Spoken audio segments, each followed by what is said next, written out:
Good afternoon, everyone, and welcome to the NFT and the Future of Art. This webinar is presented by the Phoenix Arts and Culture Committee. May I call on our host for today? She is the Finance and Property Development Director of Watson's Personal Care Store Inc. in the Philippines, Ms. Joelyn B. Liao.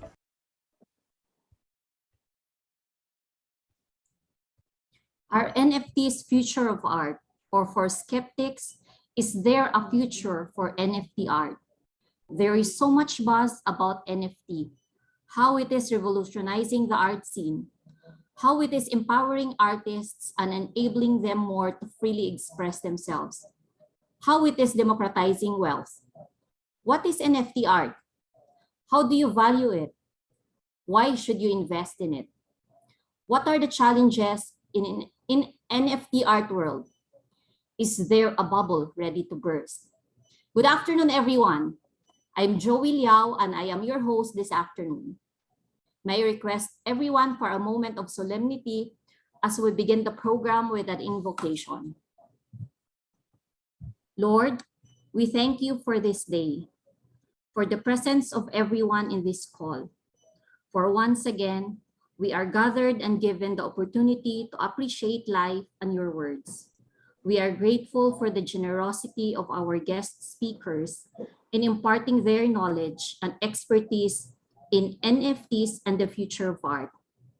Father, may you bless our minds to stay eager throughout this afternoon session so that we may openly receive new knowledge and remain keen to its potential applications in our day-to-day activities. May you guide us in our discussions and continue to bless our future endeavors. Give us your grace that we may effectively do our parts for your greater glory. All these we ask in Jesus' name, amen. To kick off the event and to introduce our esteemed speakers, may I call on Mr. Domeng Go, Liaison Director, Phoenix and Arts Culture Committee and Independent Director, Alliance Select Food International, Inc. Thank you, Joey. Colleagues in Phoenix, friends, ladies and gentlemen, good afternoon. Welcome to the Phoenix Arts and Culture Committee's webinar on NFT and the future of art. Perhaps to many of us, myself included, the topic is appealing because we hear so much of it in media, particularly in social media, and it is a topic we clearly want to know more about. NFTs, or non-fungible tokens, as we are told, are digital assets that represent real-world objects like art, music, in-game items, and videos, which are bought and sold online and are generally encoded with the same underlying software as many cryptos. Although they have been around since 2014, NFTs are gaining notoriety now because they are becoming an increasingly popular way to buy and sell digital artwork. It is said that the market for NFTs was worth a staggering $41 billion in 2021 alone, an amount that is nearing the total value of the entire global fine art market. This afternoon, we are indeed delighted to have the opportunity to put together two very knowledgeable speakers on the topic. Our first speaker, who is dialing in from Switzerland, was a former executive managing director of Nestle, based in Bangkok, Thailand. While with Nestle, he was likewise previously based in Switzerland, Mexico, and the Philippines. After serving 20 years in corporate executive roles, he turned entrepreneur, and after an immersion in a venture capital network, he became a serial founder of blockchain, luxury, hospitality, and amusement startups. An alumnus of the University of St. Gallen and the International Institute for Management Development in Switzerland, he describes himself as a technology enthusiast and a committed entrepreneur who has worked in 8 countries across 3 continents and speaks 6 languages, and is a frequent traveler who enjoys connecting people and creating opportunities. It is therefore an honor and a privilege to have with us later on Mr. Christoph Stern, the co-founder and collector at Singler.NFT, which is a private group of digital art collectors from Europe and Southeast Asia, which buys, curates, stores, exhibits, and sells NFT art and collectibles. Our second speaker today is none other than the CFO and Compliance Officer of the highly regarded International Filipino Company, ICTSI, or the International Container Terminal Services, Inc. No other than Mr. Rafael Jose Consing Jr. Joel is likewise a board and ExCom member of Manila Water and the CFO of Terra Renewables Holdings, Inc., the Razon family's private renewable energy joint venture. An alumnus of the De La Salle University, he likewise attended the Strategic Financial Leadership Program at the Stanford University Graduate School of Business. On the personal side, he's the founder and chairman of the Orange Company, a fintech company, Nemo Interactive Group, a gaming and media tech company, and Rhodium 688 Builders, which is a AAA rated construction company. He is also a collector and a member of the curation committee of the Basel-based NFT collective Singler.NFT. To start off our webinar, let us all welcome Mr. Stern as our first speaker, to be followed by Mr. Consing. Mr. Stern, you now have the floor. Thank you. Hello, everyone. It's a pleasure to be here. Normally, I would be in Manila because, in fact, I'm Manila-based, and I need to add on to the very long list of introductions with regards to myself is that I'm a Filipino at heart. In fact, I live in the Philippines since 13 years with a little intermezzo in Bangkok, but I'm married to Rach from the Philippines, and it's really more fun in the Philippines. Okay, so let me go and put the deck. I hope it can be seen. I guess it's okay if somebody, Malu, if you can just let me know. You're good. I'm good to go. Okay, let me start. I need to make a little disclaimer to start with from experience in other sessions I've done over the last 1.5 years. There will be a fun part, and then there is a little bit a more complicated part when we talk about the tech and those details, which I have to bring you through. It's a must to do it so that you understand a little bit the context. So I will warn you when the fun part comes, and I will warn you when the not so fun part comes. But to that, we will get a bit later. So I heard a lot of questions in the introduction. I hope I can answer some of them, and else Joel will, and I think at the end we have a Q&A that will help for that. I will try my best to make this in the most, let's say, in the easiest way possible to absorb. It's not a space that is easy to digest. Like in every technology, we can get a bit stuck in the details and the technical parts. But I think it's a first move on to this space. I try to really bring it to you the same way I read about it and I got into it back in 2014. So let's start. My presentation is basically very quickly about who we are, Singular NFT. I will just tell you who this collective is of 19 people. Then I will go to talk a little bit about NFTs. That's going to be part of the fun part, with at the end a little bit the heavier part in tech, and then about the market and the situation we're currently in, and how the art in the NFT space can make money. So who are we? We are Singular NFT. It's basically a metaverse collective that started in Zug, Switzerland. So we're basically co-founded by 5 Swiss friends who studied together, who are in different areas, not all at all in this blockchain space, but there are bankers, lawyers, dreamers, if I may say, into it. But we reached out to people in Basel, of course. Why Basel? Because we are very focused on art, and some of you may know, who are in the art space, you may know Art Basel and Art Basel Miami, Art Basel Hong Kong. So I'm currently in Basel because I'm from Basel. So in fact, Art Basel is 2 kilometers from where I live.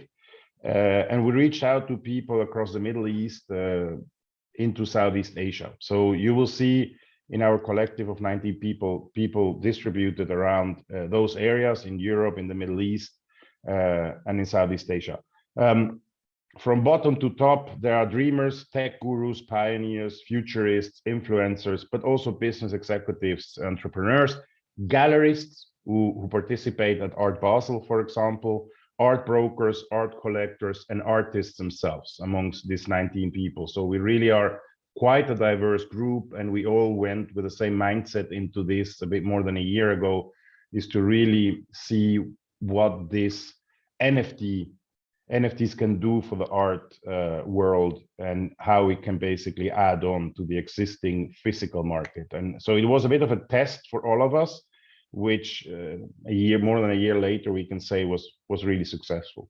And within that Southeast Asia part, it's myself and Joel, who will speak later. We are two of basically the collective members, collectors, how we call ourselves here in Southeast Asia.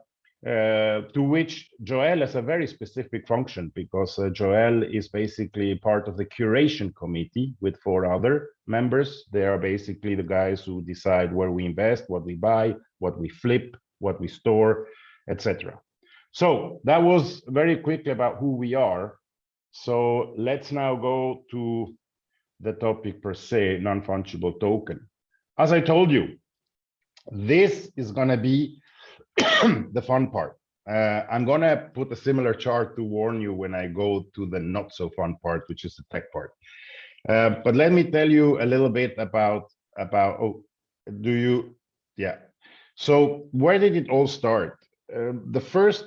There are different interpretations who was the first, but there is sort of a common agreement that McCoy, an artist which was already into digital art, he did this art piece called Quantum on the bottom left in 2014, to be precise, on May 3, so a bit more than 8 years ago.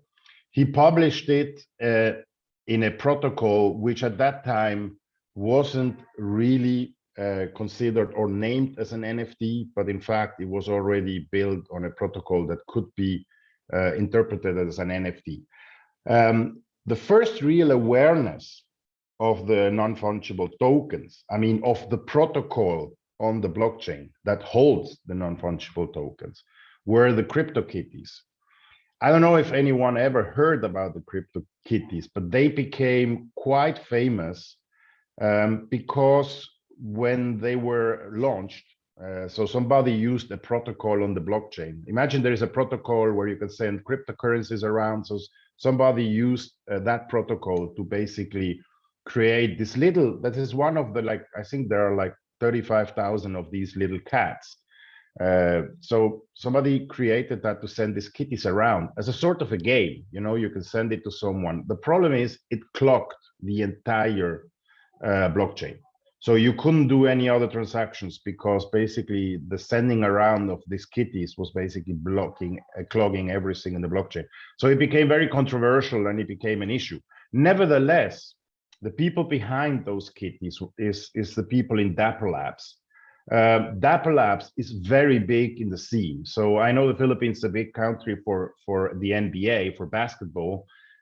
Basically, Dapper Labs are the guys who are behind Top Shot NBAs, which are basically NFTs you can collect, where you can collect moments. I mean, key 3-pointers or slam dunks. They're basically NFTs in a video feature, which you can collect and trade with other people. So these guys became quite big. They are now doing a Series C, so they are getting funding, I think, over $100 million at a valuation of over $1 billion.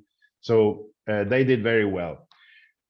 But who were the really first, let's say, blue chips to come in? That was in June 2017, the CryptoPunks. I think CryptoPunks may probably be, to most of you, something that you have heard. I think the Bored Ape Yacht Club is something you may have heard, and the CryptoPunks.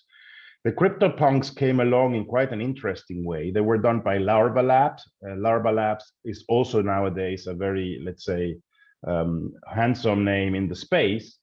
These guys came from Brooklyn, 2 friends. They came to Switzerland, funny enough, to Zug, where we founded our company. It's Crypto Valley. Zug is now like a term, like you have Silicon Valley in California, you have Crypto Valley Zug here in Switzerland.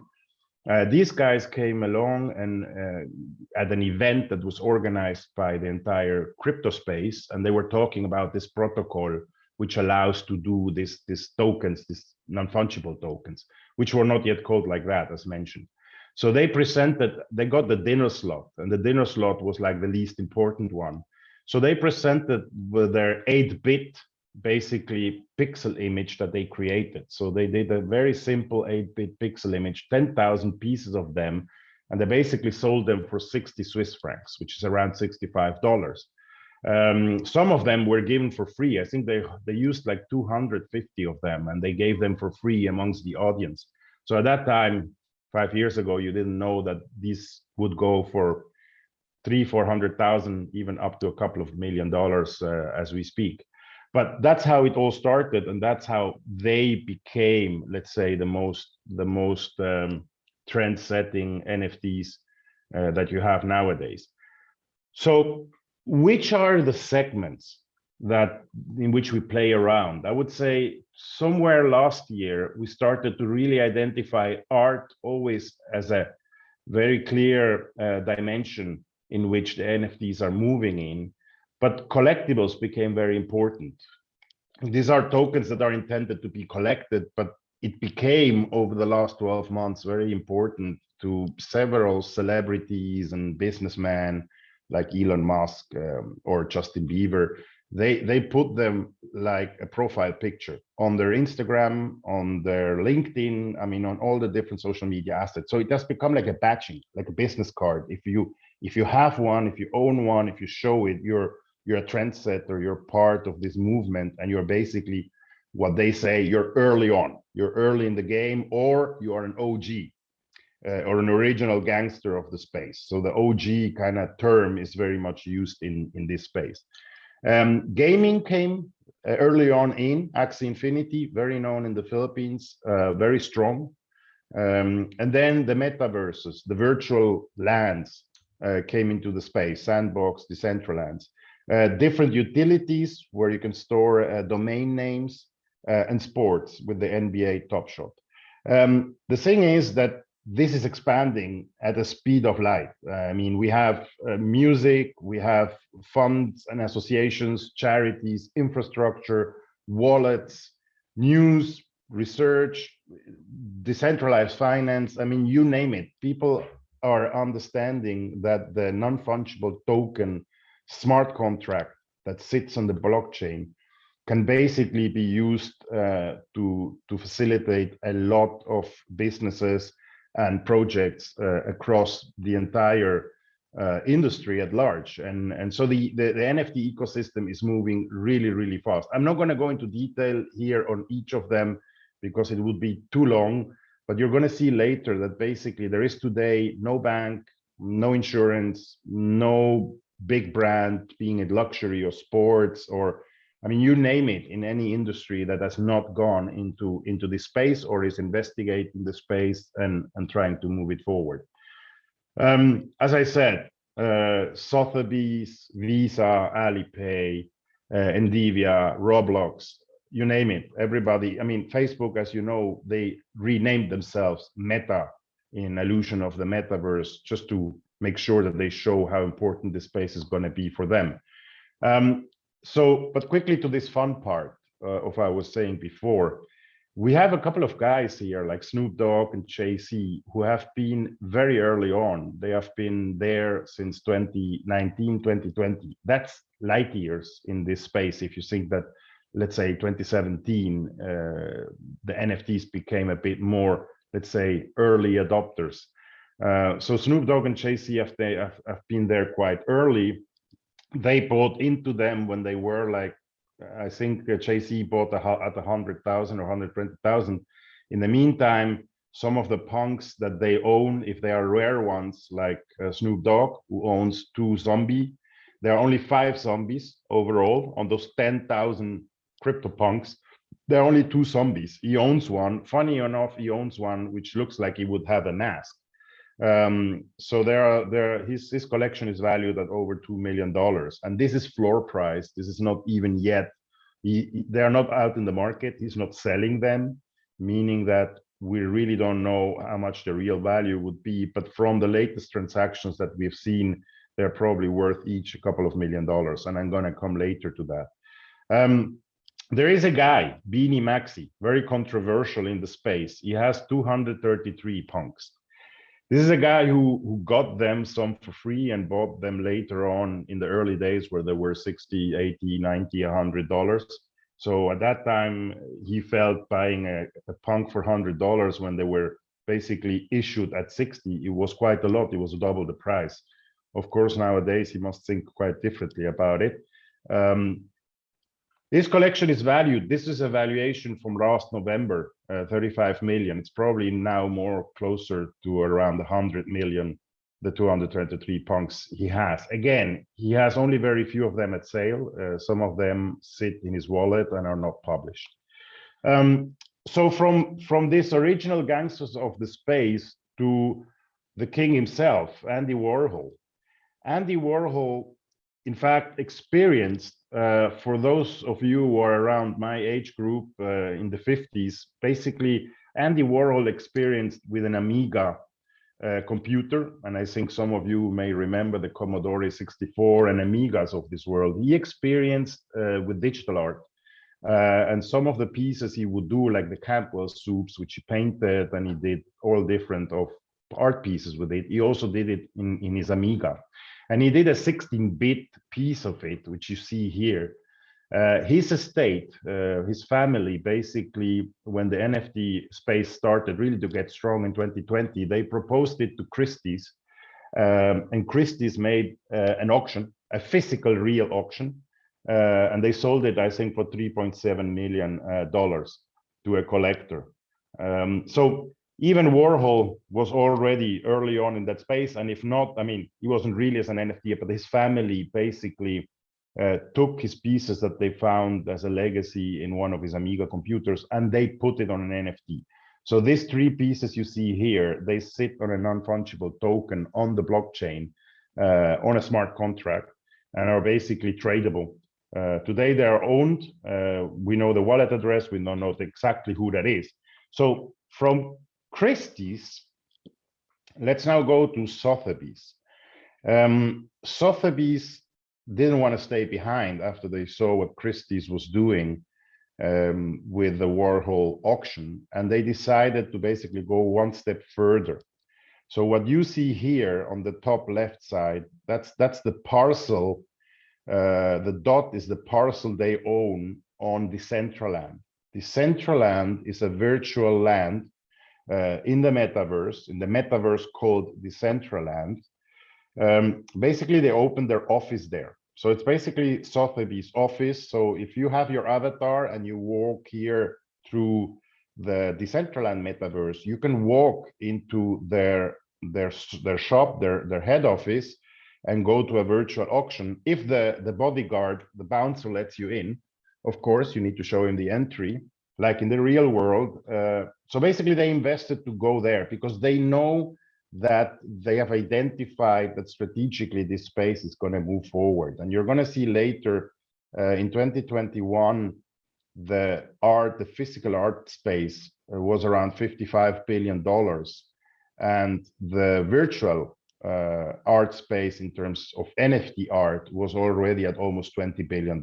So in just 1 year, the virtual art space through the NFTs was able to add almost 40% to the entire art business. So it was impossible for Sotheby's and Christie's not to get into this game because they see how important it's going to become. So that was the fun part. For some of you who maybe are already a bit lost, I'm sorry to tell you that it's going to get worse now. And for those who were excited and funny to see the celebrities owning NFTs, now is the part where maybe it's going to be a bit more dry topic and a bit more technical. It's just 3 charts, but it gives you hopefully an overview on the technical side, what is behind the NFT and what makes the NFT so unique, and let's say why people attribute value to it and how you can make sure that that value will remain and will be sustained. So 3 charts, bear with me. I'm going to try to make it as simple as possible. This I put together myself to help also myself to understand it. So here we go. The key concepts that you need to basically understand is 6 of them. What is great about the smart contracts that were the protocol ERC-721, the protocol on the Ethereum blockchain that holds NFTs is called ERC-721. So basically, that protocol allows you to define in a smart contract the exact boundaries of any non-fungible token you want to own. So let's assume an art non-fungible token. So somebody does a virtual piece of art, basically has it recorded on the blockchain. He will use a smart contract to record it there. In that contract, he will determine what his royalty will be, what the admin fee will be, how the ownership goes over from himself to the first buyer who buys his NFT.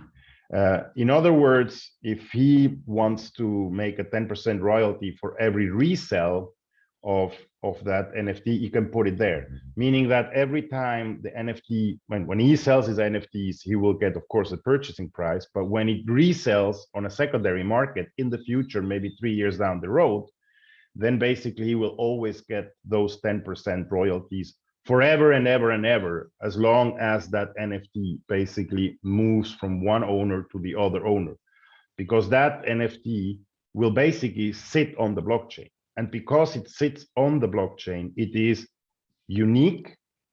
It determines through that smart contract the ownership. It is indivisible. It cannot be split in two. It's like 1 peso is always going to be 1 peso. You cannot cut it in two and just split it and make 2 pesos out of it. And it is authenticated. It is authenticated because it sits on the blockchain.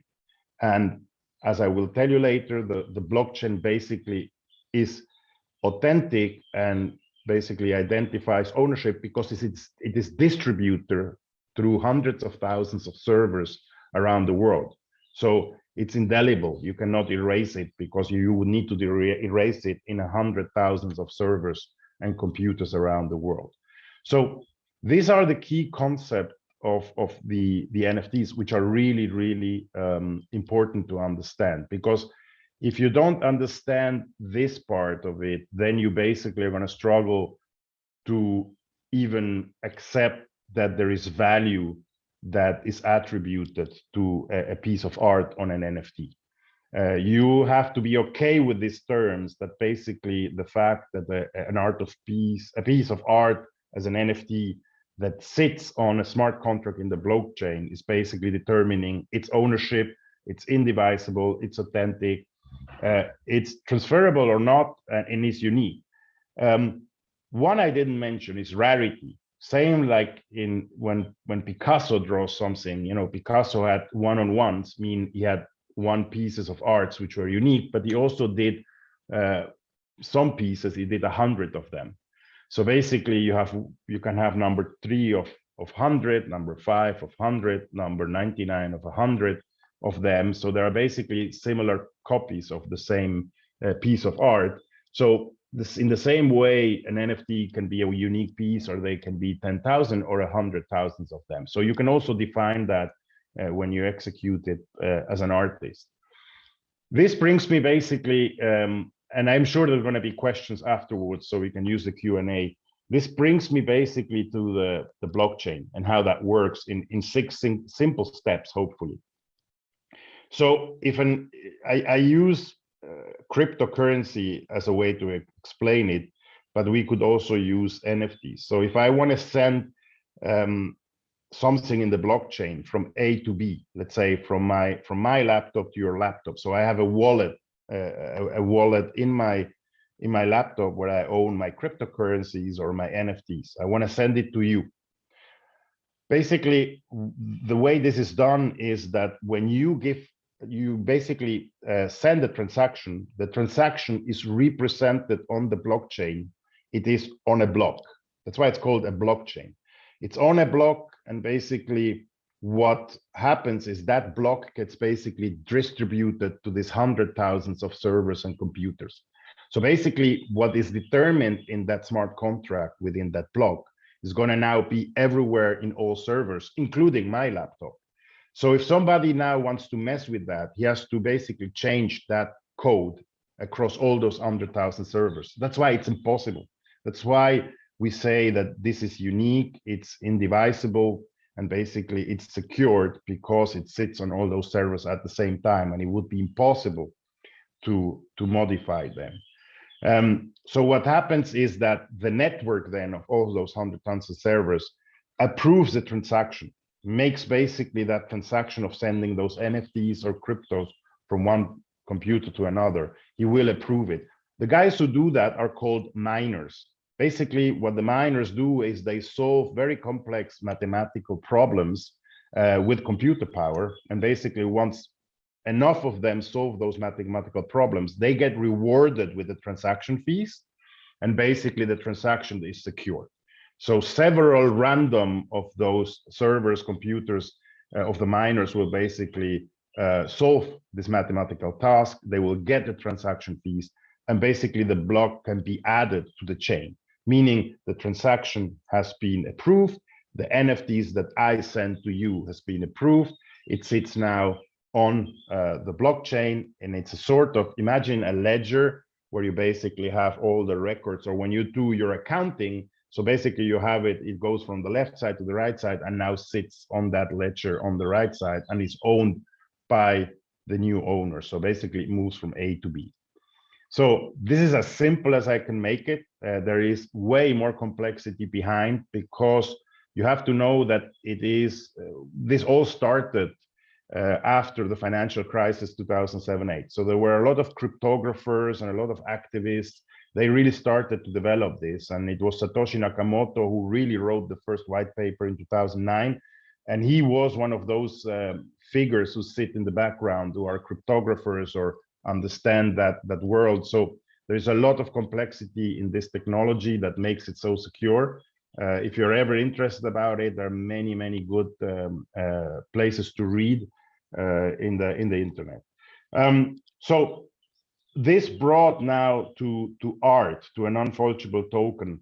Let me explain. If I'm an artist, or I mean, it doesn't need to be a professional artist. You're an amateur artist, you have a piece of art that you love, you create your product, you determine your copyrights and the rights to reproduce it, you determine how much royalties you want to get for it.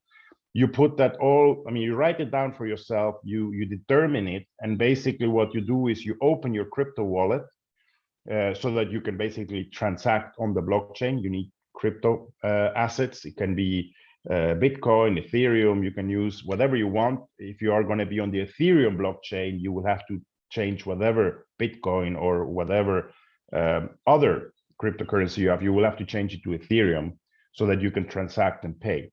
So you will basically establish a smart contract on the blockchain. In that smart contract, you will write all the details, basically your royalties, the admin fees, and everything that needs to be done. You're going to put that smart contract basically on the blockchain.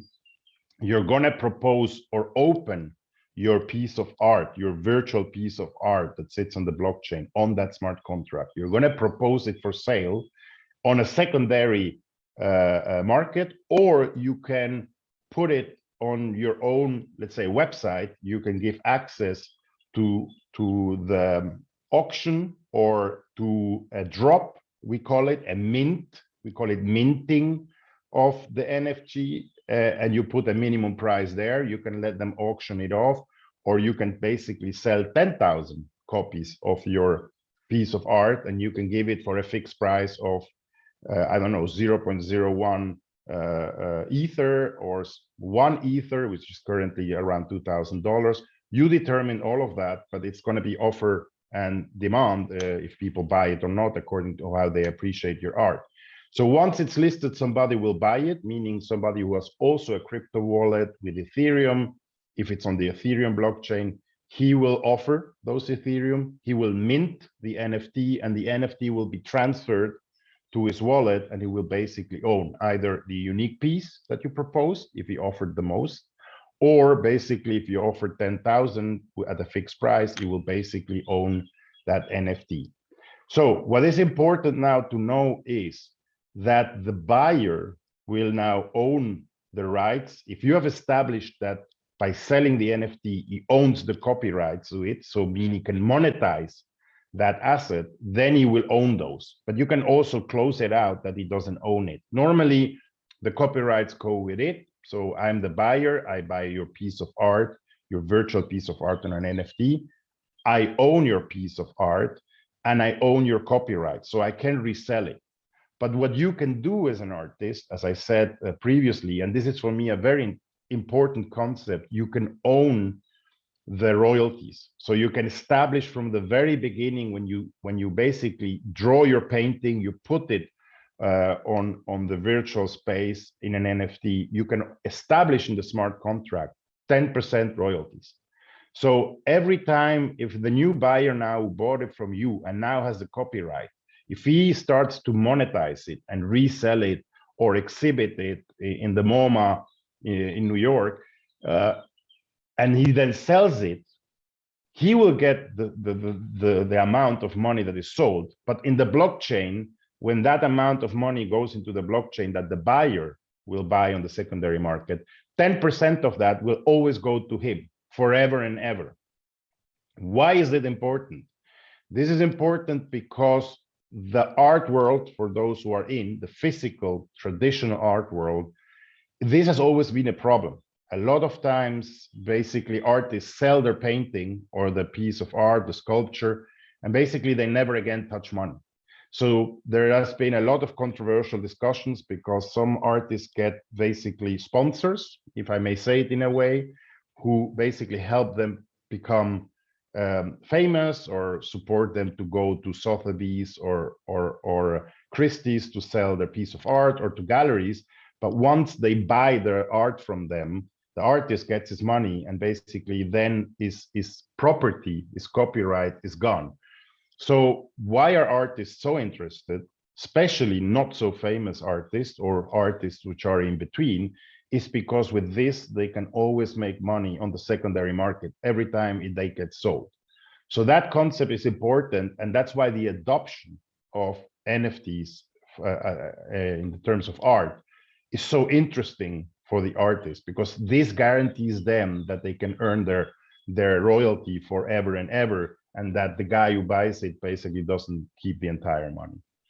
So that is the really boring part. If you want to get into this, there is a very simple starter kit, which is you buy a laptop with Wi-Fi, you put yourself a crypto wallet. The most known one is MetaMask, if you're into NFT trading anyway. Into gaming as well, Axie Infinity, that's a picture of Axie Infinity. Alone in the Philippines in 2021, there have been 3 million MetaMask wallets downloaded. This is basically the fastest growing market in the world in terms of MetaMask wallets. It's the Philippines. You buy some Ether, you need a custody solution, I would say a hard ledger to secure what you own. You never leave your ownership of NFTs, or when you have a lot of crypto, you never leave it on your online wallet, which sits on your computer. You always put it on a memory stick, on a hard ledger, and you take it out. That's a little bit like having, like not leaving the key to your safe hanging around in the office for other people to see. And you need a smart contract. A smart contract is nothing difficult. It's not a very complicated program. So basically, it takes you 15 minutes, by the way, to do all of this, to buy it online, to get it. So it's not a very complicated thing nowadays. Okay, so that was the really, really boring tech part, and I'm getting into the last part. This is going to go relatively fast. This is going to be about the market. Where do we stand today? What is the outlook, and in which direction it's going? This is not just on art. This is a bit more generic, but let me go into it. We have seen since August 2021, we have seen around $5 billion in NFT trade. This is not just art, this is in general, but it is basically a huge amount that's gone around. in January 2022, there was a new player, a secondary market called LuxRare that came in. Unfortunately, 95% of the trade that you see in blue is wash trading. What you call wash trading is basically when LuxRare came in to compete with the leader in a secondary market, which is called OpenSea. What LuxRare did is that they gave huge incentives for people to trade, store, or keep their NFTs on their platform. So a lot of people started to trade them in between them, what you call wash trading. So there were individuals or companies, they traded the same amongst themselves so that the transaction will give them rewards. So they basically helped LuxRare to become relatively famous, relatively fast, and get a lot of consumers. But at the end of the day, the reality is that it was wash trading. It wasn't really sold between two different parties. But anyway, if you just take the gray parts, which is the organic trading volume, you'll see that we see around $5 billion of trading on a monthly basis. And in fact, the month of January 2022 was the strongest one with around $10 billion in trading. I think what is very important when people ask me, well, who makes money and how do you make money and do we even make money?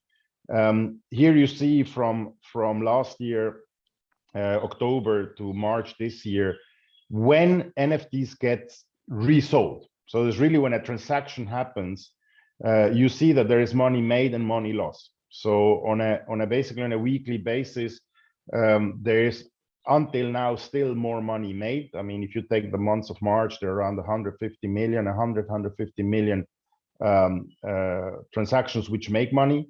And then there are, of course, also $50 million loss. So there are transactions where people lose money, of course. If I would now extend this to the months of April and May, where we are now a little bit in a sort of crypto winter, as we call it, there have been a lot of losses. So the red line would go up and the gray line would stay down. Basically, a lot of people have sold in panic, so with loss, and the losses have accounted for around 200 million per week in the last couple of weeks when the market really went down. But before that, there was a lot of money made, and in fact, more money made than lost. Artists, who are the top artists of the space? A lot of you know Beeple. I think Beeple became famous because he sold the $69 million piece of art that he did. But in fact, there are other artists. One of them is called Pac, and Pac is way more successful. He's a guy who does art with a lot of interesting techniques that he applies on digital art and puts them on the blockchain. So he drops or allows to mint his art in tens of thousands of copies that people then can transact with each other and basically trade with each other. That makes basically him earn a lot of money of secondary resale. So he earns exactly those royalties from every time somebody sells and resells. His pieces are not expensive. They can be $50, $100, $200. But of course, when you trade them millions of times and he earns 10% of it, that makes him basically today the most successful guy with around $360 million of revenue made from his art in just 2 years. So there are several others. As you can see, many of them have not their own name. They use basically unidentifiable names. That's a bit also specific to the art. What are the biggest collections, let's say, from single artists? The Bored Apes Yacht Club, the blue line, took over from the CryptoPunks around end of 2021. So the Bored Apes became really, really famous because all the celebrities started to post them and show them around. You can see that it reached 150 Ether. At that time, the lowest or the cheapest price, the floor price, was around $300,000. It now fell to around $200,000, but still remains at $200,000. The CryptoPunks, they reached 120 Ether back in 2021. They are now at 50. So 50, it's $100,000. If you remember at the beginning, I said they were given away for $60 in 2017. Now they're worth $100,000. That's quite a good profit, if you ask me. So you can see, and this is one of the problems of the space, Yuga is basically Yuga Labs. They own the Bored Apes, the Mutant Apes, Meebits. They basically own a lot of the big blue chips, which have been there for a long time. So they own 44% of the market. This is data from May, from this month. And basically the rest of the NFTs, or in the top 100, are 56%. So what is important to know that the market is now $20 billion, growing very fast. And basically one company owns basically 40% of it, including two of the, I would say, blue chips, which is the Bored Apes, the Mutant Apes, sorry, three, and the CryptoPunks. Here you will see the most expensive NFTs sold. Some of them are art, some of them are collectibles, like those profile pictures I was showing you. The CryptoPunks are those PFPs, those profile pictures. The most expensive one was this alien. There are only, I think, 2 aliens or 3 aliens. This one was sold for 8,000 Ether. That's $24 million. Then there was a CryptoPunk sold for 10 million, 8 million, and the first piece of art was sold, the most expensive one, before Beeple came along, was $7 million. So if we just look at it in terms of art, the best selling, you will see that some of these artists are not very known or not known to all of us, especially for the price they command. But for example, in Art Blocks, which is a chain, this piece here and several similar pieces have been going for a couple of $1 million, and they're very popular, and they have resold higher and higher and higher over the last 18 months. So they make them very popular. But gaming, not surprisingly, gaming has become also a fantastic way of making money. If you buy land in Axie Infinity, this is a plot of land. It looks like this, but it's basically a plot of land on Axie Infinity, which basically was sold for $2 million, because it's probably the best real estate on Axie Infinity. And this is Mr. Beeple himself. This is the piece he sold for 69 million in the auction. It's basically a collection of his first 5,000 days. He basically collected all his pictures, made a picture of them, and put them in a randomized way by an algorithm together. And Christie's auctioned this off for 69 million at the beginning of the hype in April 2021. So I'm getting to the end, because I think I realized I was quite long, but I just want to show a couple of more points of data. Google Trend, NFTs was one of the #1 trending topics until the Ukraine war hit. So during the pandemic, people were a lot at home. I think that profited a lot in the awareness of NFTs. Everybody was surfing and Googling. Once the Ukraine war came in, you can see how it dipped down, still remaining to a high level. But I think it's an interesting chart, because it shows, I mean, everybody talked about Ukraine. It became the #1 topic in all the media outlets, and basically it reached the same level than basically the NFTs. So basically there was a big hype also in Google about NFTs. And I think there must be no one in this chat, in this Zoom, that's not heard about it. And not surprisingly, especially because of Axie Infinity, the Philippines and the Asian countries in this ranking are very high, because basically smartphones and internet is very, very highly distributed in Southeast Asia. So the interest score of Google, this Google data, is super high. I attribute this personally to Axie Infinity, but also to the fact that you can make way more money with some of this crypto trading and NFT trading that maybe the minimum salary is in the Philippines. So the hype continues, as I said. Disney went into it, Live Nation, Ticketmaster, Real Madrid, Barcelona, all the sports and brands. The metaverse, I mean, Meta changed their names. Brands are going into the virtual lands. They're buying virtual lands. Gaming companies are building their games on the metaverse already, funding races left and right, Series A, Series B, Series C's of companies that basically evaluated in $1 billion. Even Aramco launched a $1 billion VC fund to invest in the blockchain. So from all over the place, they come in. And I rushed a bit towards the end because I think I used a lot of Joel's time. I'm sorry, Joel. So that's it from me. I hope you found it digestible as much as possible, and I'm open later to answer questions anytime. So Malu, without further ado, I give to Joel. Hey, thanks for that, Chris. I'm always fascinated by this. But anyway, so what I'm gonna do is, well, let me share my screen. Okay, does that work for everyone? Okay, pardon me. You're good, Joel. Okay, thanks. Let's go slideshow. Okay, great. So just very, very simply entitled, Art Cave Walls to Social, to SOCMED.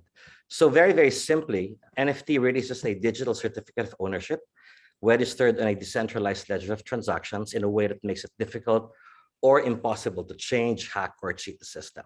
It's smart, it's unique, and most of all, you can ascribe value to it. So if you look at it, right, the art started really from as early as like the earliest that they've seen was about 66,000 years ago, where there was an old painting in Spain done by Neanderthal. Fast forward to about 2000 BC or 4,000 years ago, these art forms basically found themselves in frescoes. And these frescoes basically peaked during the Italian Renaissance period. Now, latter part of that, you had basically the what do you call, the mannerism style of art, and therefore, and as a result of which, there was a shift to uses of large canvases. So what you see here on the right-hand side, let me move this. You see here the oldest known canvas painting and currently hanging in Germany. Okay, now in 2018, so this is actually where I got into the NFT or AI art. So in 2018, Christie's built out the very first AI painting entitled Edmond de Bellamy. So interestingly, it was originally valued at about $7,000 and hammered at about $432. So if you include the hammer price of Christie's, I think that hit about $474,000. Interestingly, the work that came after that was only bought at about $70,000. So obviously at that point in time, it was the first one that was auctioned. It generated a lot of attention. And after that, it didn't gain as much traction as eventually how art with actually people building that art had grown. And in which case, in 2021, this Beeple, which Chris already talked about earlier, sold for about $69 million. Okay, so let's go back to Edmond de Bellamy. So what this is really an AI driven art. So there's really no artist behind it, right? So they use what they call the GAN technology, or generative, pardon me, I've forgotten what it completely stands for, no, but it's called GAN technology. And basically looking at about, I believe, portraits done since 1400s all the way to about 2017, and then getting the AI, after learning all these, creating its own, and hence that's what they call Edmond de Bellamy now. Okay, so now let me just walk you through my NFT experience, right? So AI art refers to any artwork generated with the assistance of artificial intelligence. It includes works created autonomously by AI systems, or works that are come out as a collaboration between human and AI system. Now, with that and a few other pieces that I have, we're building a museum in the metaverse, and there's going to be a cost to that museum. So if you want to see all these resurrected pieces that we're collecting, you're gonna have to see it in the museum in the future. So I'm really hoping that perhaps in a couple of months, we've been working with a startup. We're in Web 3.0. Obviously, this is Web 3.0, so we're building a museum in the metaverse. So when you walk in, so I took a private room there, and you walk in, and that's basically how you'll start getting to see that's how you basically get to see these. So how are we going to monetize it? So number one, we're maybe about 3 or 4 pioneers probably who collect this, so we all bought our own rooms there, and so we're going to be sharing the revenues coming through the gates, and then also if you envisage it, you're going to have the piece inside, looking at it through VR lens, and underneath the piece you're going to have a counter, right, wherein you can actually buy a fraction of it, or you can buy the whole thing. If you buy, or if once you obtain or get to buy about 50-60% of it, then I'll send the actual painting to you. So that's basically how it's going to go. Now, once you own a portion of it, then obviously all the revenues that's generated from viewing the piece, obviously we're going to be opening the museum, well, globally. So it's not just going to be Filipino collectors who are going to be looking at it. So that's how we're going to be monetizing it. So this one, it's okay for me to put it on recording. It's actually done by a Filipina named Sheena Gotuaco, really brilliant woman. So I so love what she's done. So in her case, she promotes Philippine fine art NFTs, and she's got a website called ScarletBox.io. And let me show you. So her very first collections that she's done would be an unfinished work of Hoya, okay, which she then got the grandson of Hoya, a chap named Baldovino, and they worked together and they put together these NFTs. Now, so let me show you how it is. So, it's obviously the ones that are not moving are the finished ones, right? So Baldovino is the one who basically did all the ones all the movements. The other one is Limao. So again, an unfinished one, and then also worked on by his son, and this is the result.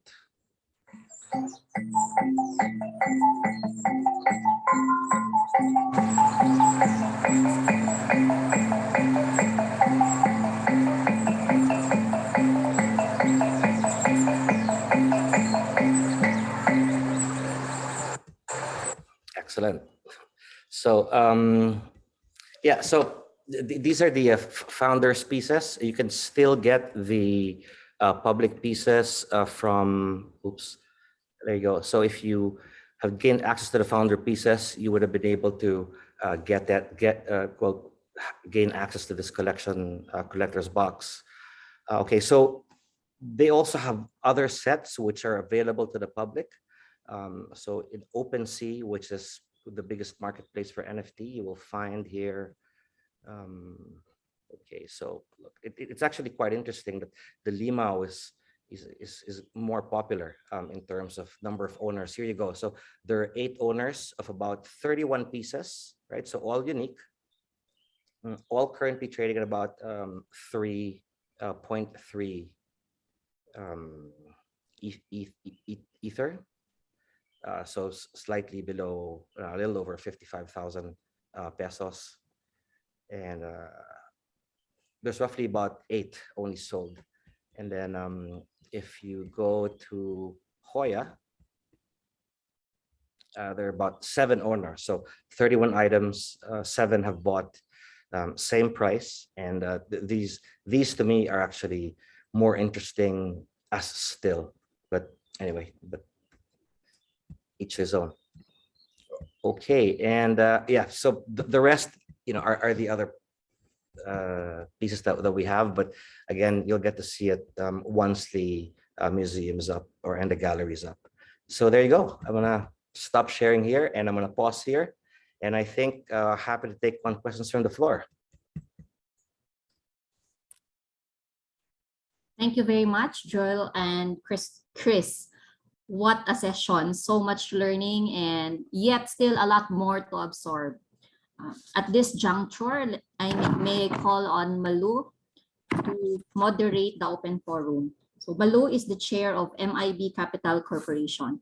To the attendees, please type in your questions in the Q&A box. We have disabled your chat button, so please type in your questions in the Q&A. Thank you. Thank you very much. That was, thank you, Christoph. Thank you, Joel. Your presentations were really quite illuminating. I think that would be the most appropriate term to use. You know, getting into this webinar, the question that was at the back of my mind was, is NFT art a fad or is it the future?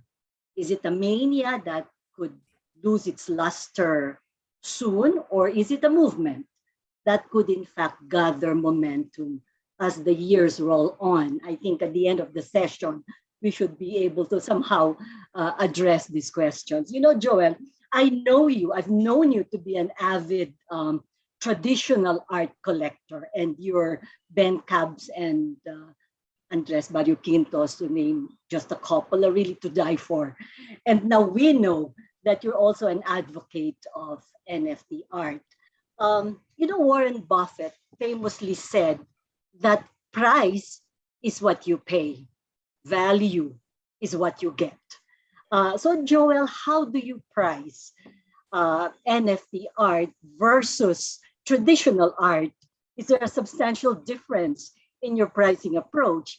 And related to that, what value do you really derive out of NFT art, especially if it stays in your, I don't know, in your phone, in your wallet, or wherever virtual universe they may be residing in? Well, what a tough question. Okay, so Malu, I'm gonna answer it from the perspective of a collector. So in my case, how do I ascribe value, or how did I ascribe value to the first ones that we looked at? So typically, you would look at it from the perspective of what the comparative assets are out there. So in the case of the art that I went for, we basically looked at how much that would have cost out there. It has to cost only a fraction of that theoretically, right? And what the cost is to work with Obvious, by the way. So I actually worked with Obvious. So it's the same guys who did the Edmond de Bellamy in Paris. So and then similarly, you also put a level of speculation to it. So and you know, at a certain price, because I didn't really buy the piece, right? I had to work with the foundation. I had to donate to the foundation in order that the owner would lend us the piece, so that he would then also issue a provenance, because these are provenance. There's a digital provenance, by the way, on the NFT that's minted, but we also have a written provenance from the owner saying that I lent this in order that an AI can be made, and then they put a candle stamp, right? And they signed it. So hence, the value, in my opinion, is a combination of the provenances behind it, and separately the comparables against which you could match it. I wanna ask a related question, and I think I'll address this to Christoph. You know, art is supposed to be a form of expression or communication or a message of the artist that elicits an emotional response from the viewer. So from that reckoning, Christoph, would digital art or NFT art, is it real art? From that, I think, you know, yeah, perspective. no, listen, we get that question a lot. And I think what we have to wrap our heads around is that, you know, the value of an NFT piece of art or a traditional piece of art at the end of the day, if we like it or not, because as you know, the art is very subjective. it is determined by the value attribution of the market. So if there are people who are willing to pay $15 million for a Picasso in an auction, or they're willing to pay $2.5 million for a Bored Ape profile picture that they're going to use on Instagram and LinkedIn, at the end of the day, that's the power of the market. And if the people give that man more value attribution to it, for whatever reason, for it to be a great piece of art of an amazing 19th century artist, or to a profile picture that they consider to be valuable in that way, I leave it always to them. I think we should never interfere in the value attribution that people give to something in a free market with offer and demand. But I always, let's say, remind people that when Andy Warhol came out with his art, he was very, very controversial. I mean, he was ahead of his time. He was doing crazy stuff.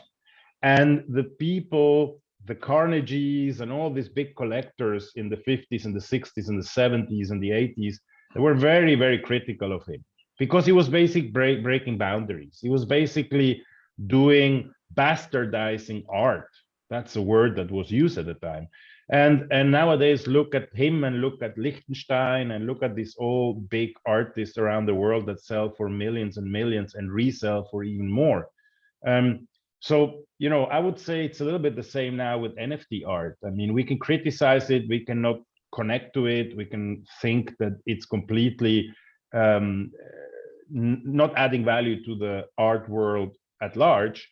But at the end of the day, I think we need to be open-minded enough that this may become, not replace, but may become an adjacent market and another opportunity for basically for art collectors to splurge their interest in art. But I think what for me is more important than that is that artists are giving a lot of value to it, because artists see the opportunity to fix in the, I mean, really establish in the smart contract how much royalties they will get forever and ever. I think the traditional art world there has been relatively unfair because the artists, they sell once, and if they don't have a contract, I mean, how do they establish that forever and ever they can earn? And I think from that point of view, artists are very interested. And I think that's why Sotheby's and Christie's are going into the space, because they're not stupid. They are seeing that the artists are going to go there. They want to make money, and they need to be part of the game.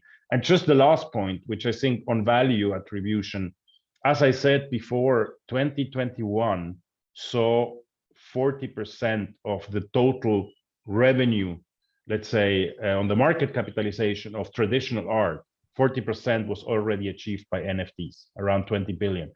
This year, I dare saying that the virtual NFT art market will reach more than 50 billion and basically the same size than the physical art market. Quote me if you want, but let's see by year end if it happens. Okay, I want to drill down further on the aesthetic part of art. And I don't know if Joel is here because I seem to have lost his video.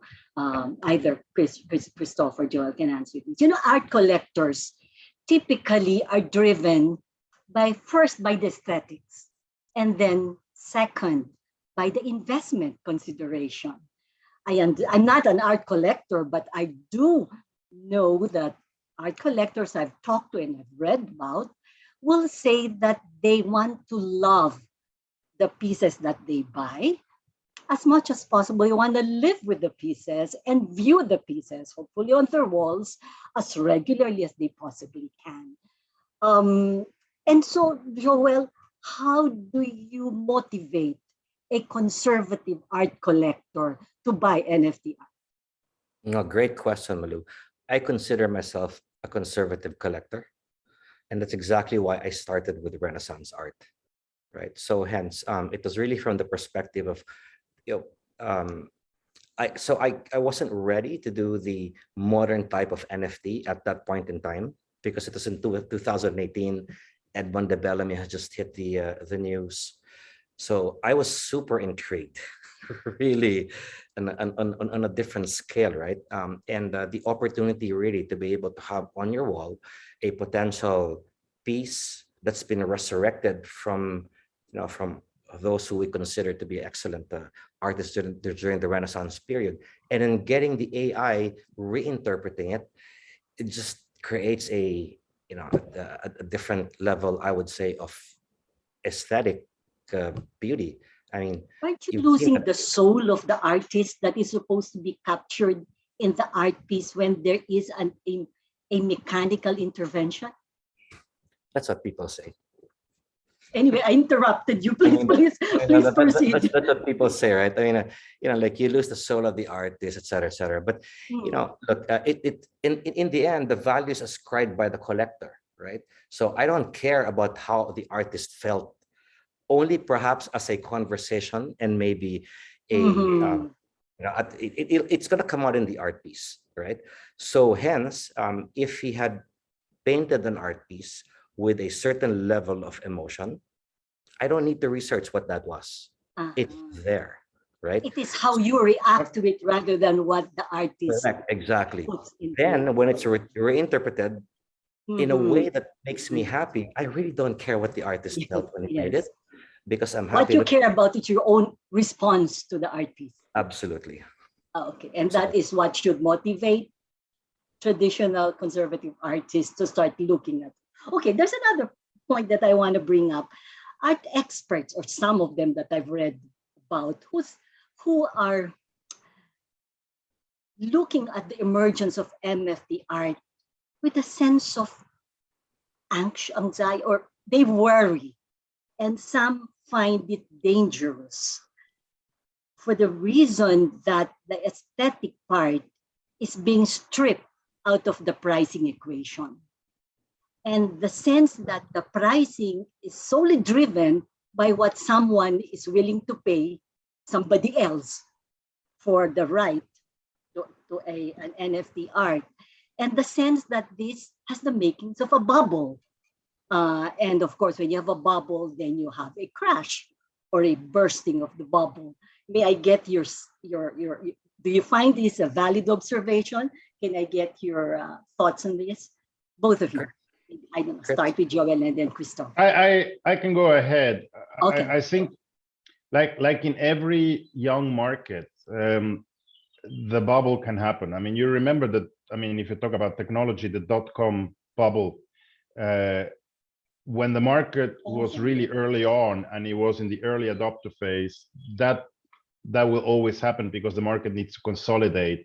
There were 10 different Googles and Google survived. It wasn't really the best one, but it was the one who has the strongest team, the best community, and they basically survived. So I think we are in that phase, and as long as we are in that phase that we don't get to the early majority, the risk of a bubble will be there. But just going back to your previous point, to answer your question, I think there is a fear that this new technology or virtual art on an NFT may undermine what real traditional art was, and the soul of the artist. And I agree with that because I'm a collector as well, and I like to understand a Picasso and what he thought about it and why he did what he did.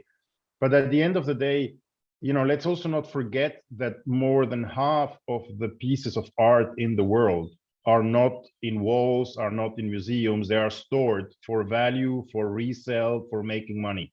Let's not forget. I mean, there is a huge, near Changi Airport in Singapore, probably the biggest art collection in the world is in warehouses, highly sophisticated, at stable temperature, with stable humidity.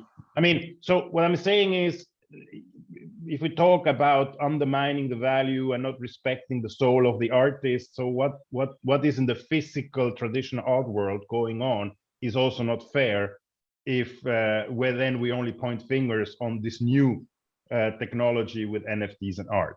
I say that to balance a bit the playing field of the reality. Now, that being said, I belong to the older traditional physical art collectors. I love it, and I try to really see the soul in all those pieces of art.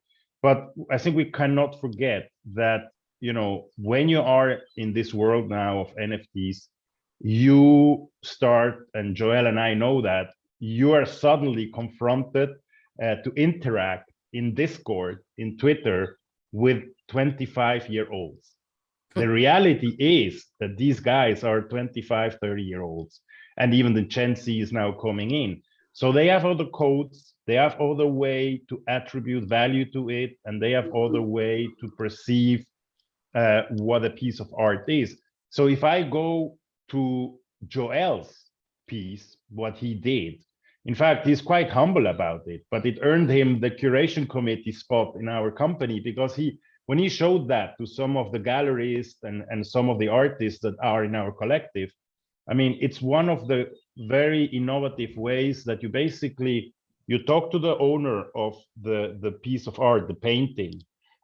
You basically program an algorithm that you own. You let the algorithm reinterpret the work. You have the certificates of authenticity of everyone along the value chain.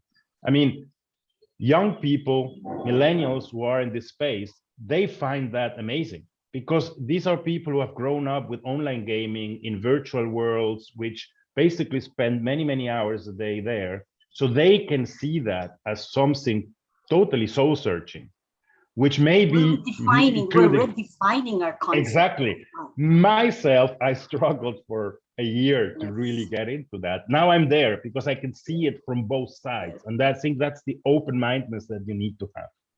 Joel, can we get your comment on this?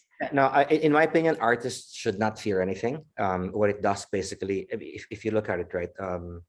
If I were to use an analogy in media space, so first there was radio, right? And the TV came and they thought that would kill radio, right? And then the cable guys came and they thought that would kill the new TV folks, I mean, free TV folks. And then internet came and Netflix came and they thought that would kill the cable folks, or maybe they are. But anyway, so, and, you know, but the reality is that they all exist still. All still generating same levels of market cap. So that's the same analogy with art. I think canvas pieces will always be there. Frescoes will always be made, and they will always be coexist. They would coexist, absolutely, as watercolors do with oil. I see my Q&A box filling up, but before I ask the questions of our attendees, I just want to ask one final question that has been, you know, hovering in my mind. And, you know, the Mona Lisa has been in existence for more than 500 years. And up to this point, people queue up to view it at the Louvre. Will digital art in its current form still exist 50 years from now? In my opinion, yes. In fact, in my opinion, they would be existing in two different worlds. In physical form here, i.e. those going from digital to canvas, like what I did, or going from digital into metaverse. Right? On the digital side, and this might sound like a stupid question. It's presumably in a server. What happens if the server is corrupted, it's destroyed, it's tampered with? What happens to the art piece? Hence the point of Chris. You have to put it in your own you know, private disk. And if you forget your password, it's gone? Well, Malu, no. you know, You're talking about your wallet. Yes. You're talking about your wallet, right? Yes, So, yes. so you've got two things. Now you've got your actual NFT, you've got your art piece. So that's the one that Chris said you have to keep. Yes, you have your to own- hang on for dear life. Okay. Correct, and put it in your safe. Correct, and then the other one is where it is your wallet, right? So you move it out of your wallet and put it in your feet. Okay, and you both have to. No, I go was to- saying, yeah. Malu, I Yes. wanted just to add that I always make a parallel to the real physical traditional world, right? I mean, if you have in your office a safe or anywhere and you leave the key outside and you don't take care of it, Yes. you know, that key may be used to someone to steal your safe or your car Yes. or whatever. So it's a bit the same. I mean, it's not different. You have to be careful what you do with your private Can you keys, insure? with your- Can you insure your art piece? Well, depending where there is a regulation, you can. Not a lot of countries have a regulation for crypto or art. Switzerland has, for example. That's so great. Why Crypto Valley Switzerland was built and now has a reputation is because Switzerland has already a regulation. So from that point of view, you can insure and you can basically have safety on your assets. Okay, let me now get into the Q&A box. But I was going to say an insurance. We actually have an offer for an insurance wrap. Okay, yes, but I guess it will be expensive until you have a critical mass. Then the cost. No. Coming down. The offer for insurance wrap is different. What they're saying is that they would lend us against the value of what they're going to be insuring it for. Okay. They're going to lend us 50%. Yes. Okay, here's the first question in my box. This might have been answered already, but I'll read it out just the same. And this is from Kunal Kapoor. His question regarding ownership of the underlying art in the NFT universe. He read somewhere that owning NFT is owning the metaverse code and not the underlying actual piece of art.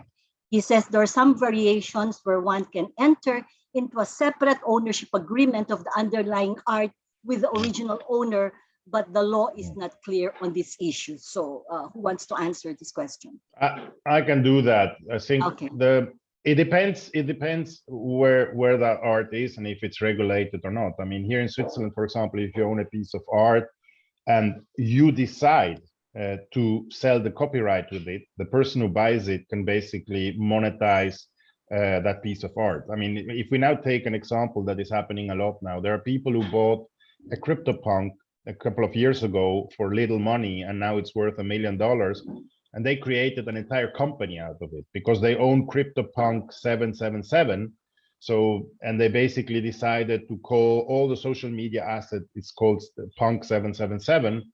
And they basically do merchandising on it, etc., etc. They make their money, they own that asset, and basically they can do whatever they want with it. Now, some of the art pieces exist both ways, physical and virtual. So there is a physical piece of art that somebody the owner puts on an NFT. And basically what you do is you trade the NFT, but whenever you want, you can go and ask for the physical piece. If in the smart contract that was established, meaning, I give an example, there are Pokemon cards. So if you have a Pokemon cards, like a Charizard, PSA 10 graded for those who are collectors amongst you, very expensive, unique piece. You go to a trading show in Las Vegas or in Hong Kong and you can trade them around. So now what the NFT technology is allowing you is that basically you don't need to go physically to somewhere to trade your Pokemon card. You can basically scan your Pokemon card, put it on an NFT, and basically go to virtual trading spaces of Pokemon cards around the world immediately 24/7 and trade it for another card or sell it to someone. You can establish that the property of that NFT includes the physical Pokemon card. But as you say, it depends on what is in the smart contract. Yes, the smart card will determine. So I own, for example, I own an NFT, a Pokemon NFT, which has a physical piece that sits on a safe in New York. I own that, I bought it, and anytime I want, I can get the real piece, but I didn't buy it to own it. I bought it to trade. So I will trade the NFT. Okay, I hope Kunal got that response well. And the next question from an anonymous attendee is, what is the process of authenticating an NFT? Who's going to answer this? I can go with that also, Joel. I mean, I think it's very simple. Like in a physical piece of art, the artist signs it, and normally his technique, the colors he uses, the painting instrument he uses will determine what it is. The reality is that nowadays a Picasso can be faked, and you can ask experts, curation experts in Sotheby's and Christie's.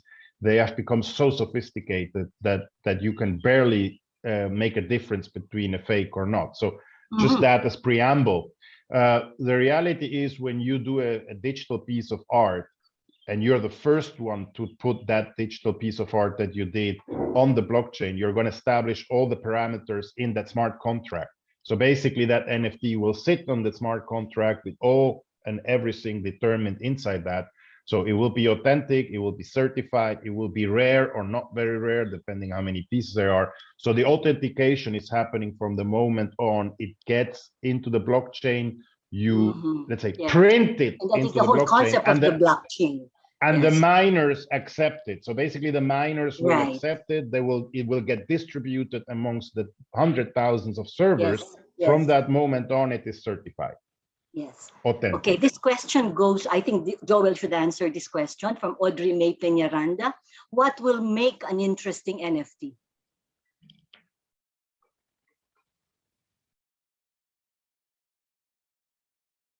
You're on mute, Joel. You're on mute. You're on mute. Pardon me. So if you look at NFTs, really there is no one, nothing. They're all extraordinary. Mhm. That is the reality, right? What should you be Where- looking for? Correct. No. So in our case, actually, what we basically do would be, well, first of all, we must all agree on on that we're happy with the way it looks, right? Because there are about 5 of us in the creation committee. We also take a look at its price, right? Whether it's worth looking at it compared to what the other Comparables, okay. NFTs that are out there. And we also take a look at who the developers are. Mhm. What is Because- it about the developer that will distinguish one from another? In our case, we like to stay within blue chips, because NFT So itself there is currently a differentiation among developers. indeed there are. Mhm. Okay. So CryptoPunks et al., Mutant Apes, Bored Apes Yacht Club et al. So there are quite a few, and we try to stick with those. Also within our, within our inventory would be quite unique pieces, no? Being done by a combination, say, of musicians and a visual artist, for example, whose work together combines not just one piece, but you would have to get other actual pieces together in order for it to form one artwork, right? So Mhm. those to us are quite unique, and Collaborative work. indeed, no. So those, for example, would have good pricing, we think. How long will it take for you to be able to kind of put all those elements together? It's all, at least from my case, there's no math to it, no? So I look at it, right? You take a look at your experience and Mhm. say, okay, well, it seems to be worth getting into this based on who the artist is, and we go for it. I think to add on that, Malu, Mhm. what the creation committee has done so well is that they made sure we had blue chips. And then what I really enjoyed is that they decided to then commission artworks. So we commissioned like Mattia Mhm. Cutini. He's a very famous virtual artist who is his NFTs gets bought, unique pieces all get bought by Jay-Z, by Snoop Dogg. I mean, the people, the OGs of the space, they buy from him. So the creation committee, they asked him and commissioned him to do a piece just for singular NFT so that we own it. And now we are doing other artists to do that. And the third layer, so there is blue chips, there is commissioned work, and then there is also the flippers. So we flip. In this space, there's a lot of flipping. There's a question of Domingo earlier, and he's asking whether Singular is a fund that buys art, NFT art, and then like any funds, the losses and Those funds. profits are shared by the investors in the fund. Is that how it works? Yes, it is. It's a fund, but it's a closed-end fund. Okay. And but I think, Chris, we've got plans for NFT too, right? Yeah, well, I mean, it is virtually a fund. I mean, regulatory wise, according to the Swiss law, it's an incorporated company that functions as a collective of 19 collectors. Mhm. So it's not a full-fledged investment fund that we can put Yes, in, yes, not in the in Wall Street. conventional sense. No, but we're working. In fact, I mean, as I said, the 19 collectors came together to test this market. We are very happy with the performance. So we have a very long wait list, and we are therefore going to decide either we flip it over to a second collective with more people, or we do a full-fledged investment So fund. any but that one of means us who wishes to regulation. invest in it will have to go at the back of the line. Yes, and there is like in any investment fund, there is an entry ticket. Okay, now another question from an anonymous attendee. How is an NFT on Ethereum different from one that is on Solana? How does the blockchain that the NFT is built on affect the NFT? Short and sweet answer. In principle, it doesn't affect it. In principle, it's the same. It's just another blockchain. It can affect the value because the Ethereum blockchain is the biggest, where there is the most transactions. The secondary markets, the biggest ones are on Ethereum. But that's it. But and Solana is way cheaper as a blockchain. In fact, if you ask me, I would love that all the biggest secondary markets would go to Solana. But So the adoption of the block. Who decides where it will go? Well, I decide if I want to sell my NFT on Solana or if I want to sell it on Ethereum. Can I just also clarify that? So at least in my case, insofar as my collections are concerned, so they were minted on Ethereum, but in the future, when you buy it in the museum or the gallery, you'll have to use Cardano, ADA. Okay, there's another question here from Edmond Jason Baranda. He says, I understand that the sale of the NFT art does not include the assignment. I think this might have been addressed already earlier, but let me continue reading it. Does not include the assignment of the copyright to the work. If so, then the artist can still control the reproduction of the work, publishing of the art online in JPEG format, or making derivative works out of it. Doesn't that reduce the value of the NFT art? No, it's a great question, actually. So it's really what's written in the smart contract, right? So it's how you define it. And so in my case, for example, the original piece still sits in the foundation safe. So by the way, so these pieces that we have, these are the ones that are not being shown anywhere. These are actually sitting in vaults. That's why we had a provenance, and not just from the owner, but also from the foundation who holds these in trust. Yeah. So what about this question on the artist retaining ownership and having therefore the liberty to then reproduce the work and effectively increasing the number of available reproductions of the original? Is that a valid question? Yeah. You disallow it from the smart contract. So the smart contract will have, so you kind of make sure that there are built-in controls that will protect the value of the NFT, okay? I think, Malu, go ahead.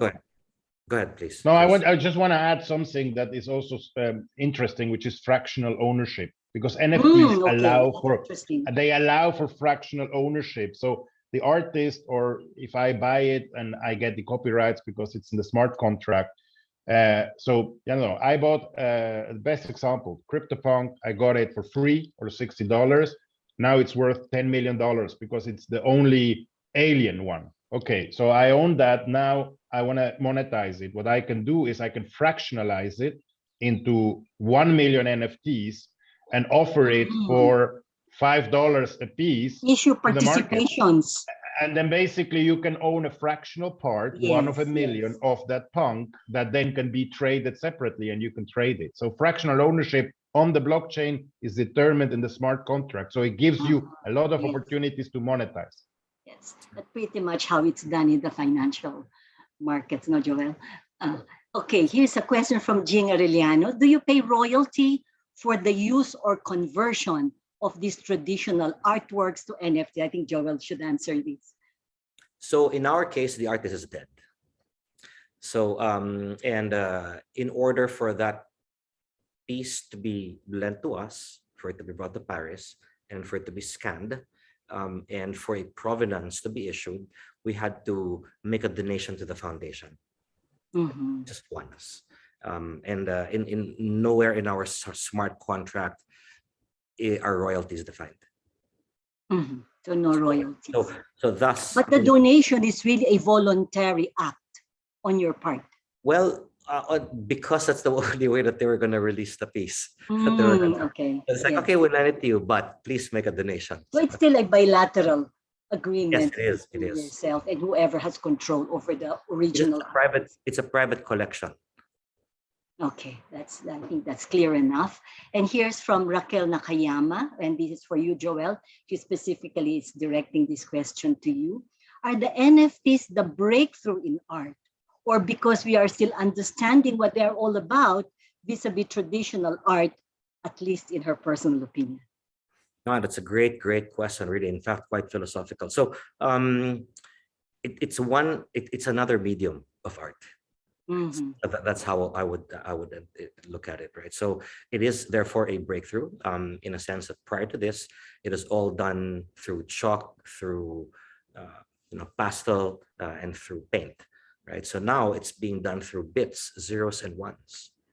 So in fact, it's quite interesting. I was witness to a hacking, right? Because I also own an IT company, and as hacking was ongoing, right? So our IT guy, sent me the video while it was happening, while we were fighting it, and they were having fun fighting it. But all I could see were zeros and ones. So it's quite interesting. So it's exactly the same thing here. Exactly the same. And this is from Nina Elechukon. Art, like beauty, is in the eye of the beholder. So the Indeed. soul of the artist can really be interpreted the same way as the artist sees it. Art is still subjective. Like NFTs will be seen and understood in various ways. Very well AI said. is limitless. Art too. So that is actually a comment or an observation. Very well. Yes, which from Joel's reaction, he agrees to wholeheartedly. This is another question from, I think this is more a comment also from Audrey May Peñaranda. Agree with Chris that art not being enjoyed by everyone. Again, it's the subjectivity of the art. With NFTs, you can be a part of it. It's like this, I guess this is the democratization part of NFT art. This is another way of valuing art. It's another perspective. If I may, And this is, yes, if go I ahead. may, I just want to add to that before it leaves my train of thought, but just very related to that. It's not just about art, right? You can actually put a home in an NFT. Yes. A beautifully built home done by a national artist, for example. You can actually mint its title, right? And all the provenances of ownership on an NFT, and thus monetize it that way. Someone tried it, except that no one bought it. Not here, but it was in the US. No one bought it because what are they gonna do with it, right? But that just makes the point that any piece can be made into an NFT, because after all, NFT is just the proof of ownership. It is Yes. not the artwork itself. Yes. Yes. It's like it's a title to a car, but not the car itself. Exactly. Okay, here's from an anonymous attendee. Can small artists sell their art online? I'm not sure Absolutely. how you should. Absolutely. As a matter of fact, one of the things that Chris and I really were quite busy about 6 months ago, and we should continue with this, is we wanted to promote Filipino artists in the NFT world. And there are quite a few out there that are good. Bjorn Calleja is one of them. And there are unknown artists, actually. In fact, a niece of mine, for example, who I saw to be able to come up with excellent pieces, said, well, why don't you put it on an NFT? Right? Because it is possible. And therein lies really the concept of democratization of art lives. Okay, and then from another attendee, can NFT be a counterfeit? Yeah, that Okay. can be, like everything can be. I mean, somebody can claim that he is the originator of the art and can put it on an NFT and can claim that he authenticated it on the blockchain, etc., etc., etc. But like in the physical art world as well, somebody can replicate a Picasso and sell it as a Picasso in an auction and claim it's his piece of art that he made a variance of the Picasso painting, or he can claim it's a Picasso that he bought and he's going to sell it. So it's like in the physical world. In this world, it's the same. So you have to really, like we say, DYOR, do your own research. I mean, DYOR in this space is critical. Due diligence is critical. Okay, yes, yes, especially as prices start moving up. Another question from Audrey May Peñaranda. If I had something very valuable in the physical world, will bringing this to the virtual world, how will, and will be bringing it to the virtual world, how will this be valued on both planes? Will there be a variance in the value between that same art piece in the physical world and being transformed in the virtual world? Is there a body that judges what the value is? What if the values are not equal? Who is to say this is the item's real value now? Well, Joel, value is the price at which someone is willing to pay for it, right? So, hence, if today the asset value is $1 million, then that is the market price. But it is a democratized product, so thus there is no central pricing exchange, right? And against which you can compare prices. So, no, hence buyer beware. How do you Again, oh, sorry. Yes, go ahead. No, I just want to give a same physical world kind of example, which I like always to do to answer these questions, which are about NFTs. You know, if you buy a collectible pair of shoes of Nike, you know, those Air Jordans, which are like $500, and then there exist derivatives of it, like the caps and the T-shirt, and they have a different value, but they're also NFTs of those Air Jordans.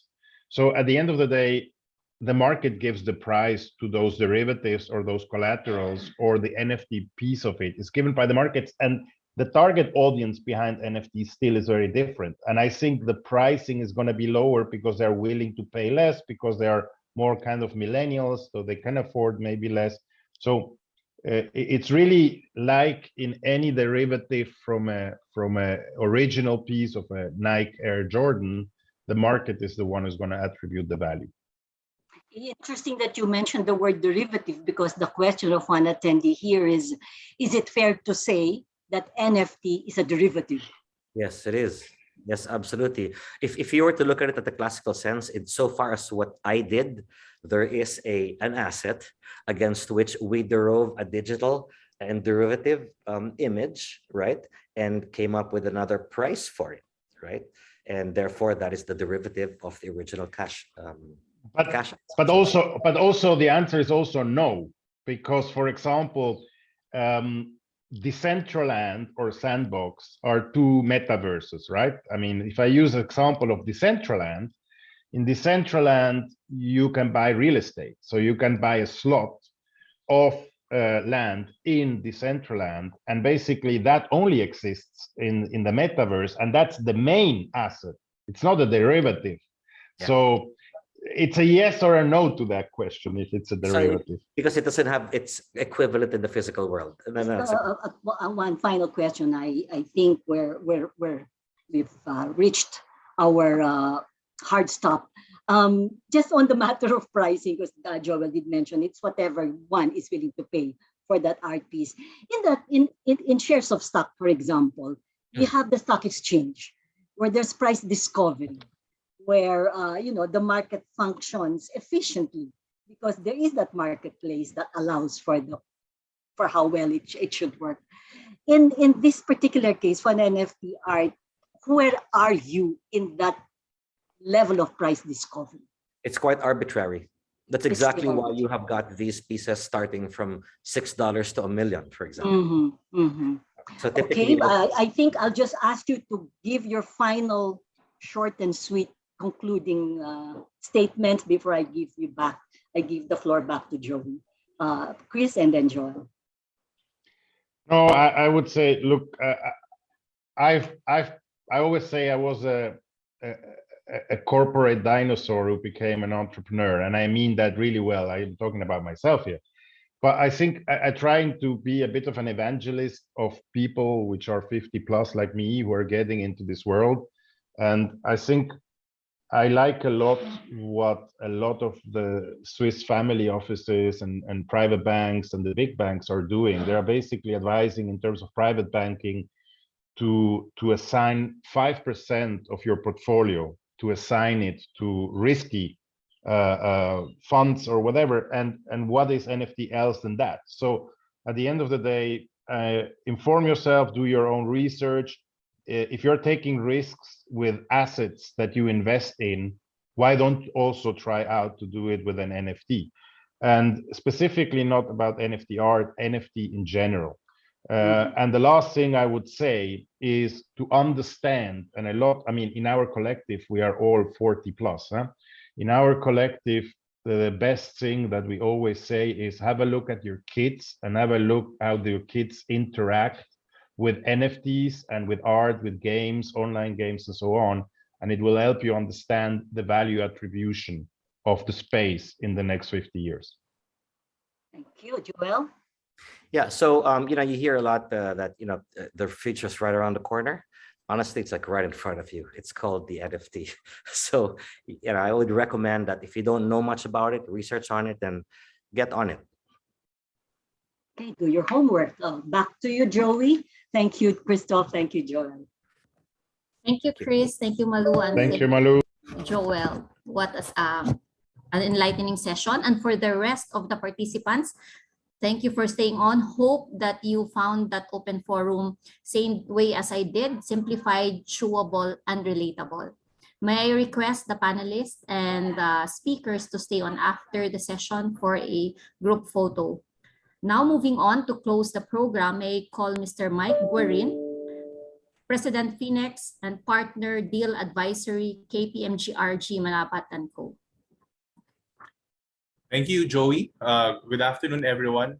So again, good afternoon to all the members and guests who is attending this webinar. It has been an extremely engaging session for the past hour and 15 minutes.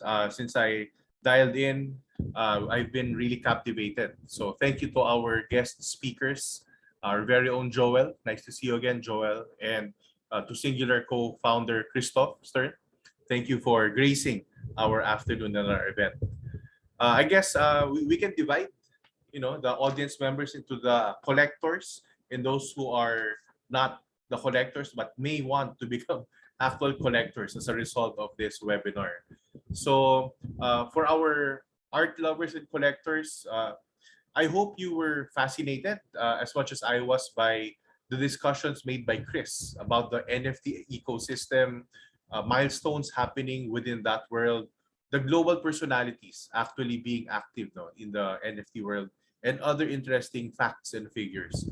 I think a lot of us were taking down notes, or those who had their phones with them were busy taking pictures of your different slides, Christoph. And for the AA art and NFT by Joel, it was equally captivating for me. I felt your passion as you were discussing your slides and sharing with us your recent AI art experiences, both the ones that were recorded and the one that was not recorded, right? So as you mentioned, Chris, questions are sometimes asked whether NFT art is actual art, but actually it was mentioned by Malu earlier. And I agree that who are we to say or judge? If there is value attributable to NFT art, then that should speak for itself, right? Value is ascribed by the collector, and that may be all that matters. And I do agree, and it's an arbitrary agreement that definitely it will, for the next 500 years, this type of art will continue to be there, and maybe together with all the other new art forms that may arise within the next 500 years. For the non-collectors in the audience, I hope this was an eye-opener for you and for us all. I am sure questions arose, and we at Phoenix would be happy to link you up with the speakers if needed. We are happy to open the metaverse or virtual doors for you and open you up to a whole new exciting world. So with that, I would like to thank the committee led by its liaison director, Domeng. Thank you very much. Our MC this afternoon, Joey.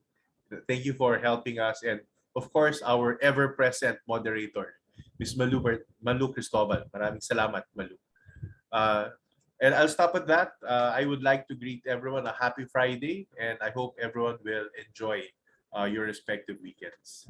Back to you, Joey. And that ends our session for the day. Thank you, everyone, and happy weekend.